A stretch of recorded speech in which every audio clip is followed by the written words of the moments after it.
আমাদের বাসায় আজকে বৌদির নিমন্ত্রণ ছিল, তো মা তার জন্য অনেক কিছুই আয়োজন করছে। তো তোমরা দেখতে থাকো, অনেক পদের মিষ্টি আয়োজন করছে, 3 পদের মিষ্টি হবে। তো এগুলো সব কিছু সাজিয়ে দিতেছে মা, আর সব কিছু ফ্রিজে ঢেলে নিতেছে। তো এই যে মাংস রান্না করছে, ডাল রান্না করছে, 3 পদের মাছ রান্না করছে, অনেক কিছু রান্না করছে। তারপরে এই যে পটল ভাজা, কাঁকড় ভাজা, মিষ্টি কুমড়ো ভাজা। তো এগুলো দিয়ে আমি একটু সাজাই দিতেছিলাম।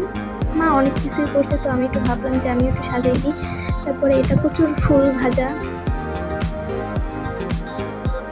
এটা শাক ভাজা।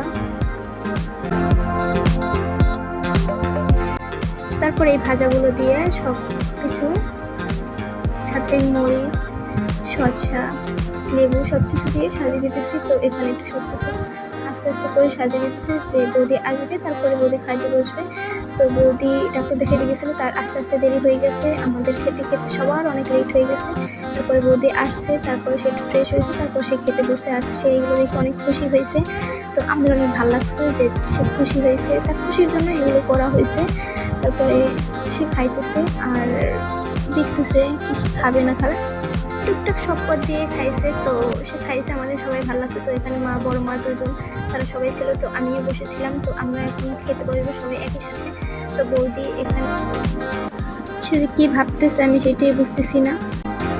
তো এখানে একটা মজার বিষয় হয়েছে, তারপরে হাসতেছিলাম সবাই একই সাথে। তো তারপরে সে এই যে আমার বড় মাকে খাওয়াই দিতেছিল, দেখো। তো বড় মায়ের পান খাইতেছিল, তারপরও বড় মায় খাইছে, না বলে নাই। আমার মার মুখেও পান ছিল, তো সেও খাইছে। তারপর এই যে আমার বড় মাকে খাওয়ানো হচ্ছে, সেও খাইছে, তার মুখে পান ছিল না, তারপর সে খাইছে। তারপর আমাকেও খাওয়াই দিল। তারপর আমরা সবাই একসাথে খাইতে বসছি।